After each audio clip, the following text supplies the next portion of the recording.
नमस्कार, मी अतुल उत्तमराव झेंडे, पोलीस उपायुक्त परिमंडळ 3. सर्वात प्रथम आपल्या सर्वांना मराठी नवीन वर्षाच्या हार्दिक शुभेच्छा. आज आपण सायबर क्राईम आणि सायबर अवेअरनेस याबाबतची माहिती घेणार आहोत. आपण पाहत असाल की दिवसेंदिवस सायबर क्राईमच्या फ्रॉडच्या घटनेमध्ये वाढ होत आहे आणि वेगवेगळ्या प्रकारे हे सायबर क्रिमिनल जे आहेत ते फसवणूक करत आहेत. त्याच्यामध्ये डिजिटल अरेस्ट हा एक नवीन प्रकार आपण त्याबद्दल ऐकला असेल, की कोणती एक व्यक्ती आपल्याशी त्यामध्ये बोलतो आणि मी एका एका विभागाचा प्रमुख आहे आणि तुमच्यामध्ये अशी केस तुमच्या विरुद्ध रजिस्टर झालेली आहे आणि तुम्ही मला इतके पैसे ट्रान्सफर करा नंतर तुम्हाला त्याच्यातून सुटका होईल. अशा प्रकारच्या काही तुमच्याकडे फोन कॉल्स, व्हिडिओ कॉल्स येतात.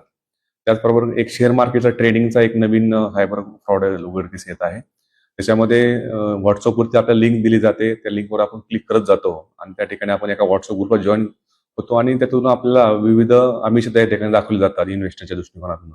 आणि अशा आपण ठिकाणी इन्व्हेस्ट जर केले असेल तर आपला परतावा त्या ठिकाणी मिळत नाही आणि आपली त्या ठिकाणी मोठ्या रकमेने आपली फसवणूक त्या ठिकाणी होते.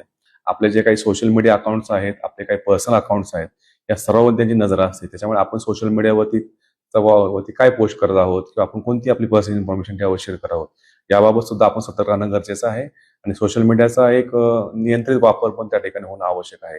त्याप्रमाणे असे कोणते फोन कॉल्स असतील, अशा कोणत्या येणाऱ्या लिंक्स असतील, त्या लिंक्सला कधीही क्लिक न करता त्या व्हेरीफाय करणं आवश्यक आहे. अशा कोणत्या लिंक्स आपल्यापर्यंत ज्या पोहोचत असतील, अशा अननोन फोन कॉल्स आपल्याला येतात आणि आपण त्याला ओटीपी शेअर केला जातो किंवा आपली काही पर्सनल इन्फॉर्मेशन आपण दिली जाते.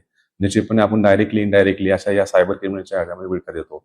आपल्याला या संदर्भातली कोणतीही सायबर तक्रार असेल तर आपल्याकडे सायबर हेल्पलाईन नंबर आहे, तो पूर्ण भारतभराकरता लागू आहे. 1930 हा जो सायबर हेल्पलाईन नंबर जो आहे तो आपण त्याकरता वापर करू शकता आणि जर आपल्याला इतरही काही अडचण असेल तर आपल्या नजीकचं पोलीस स्टेशन जे आहे त्याला आपण संपर्क करू शकता.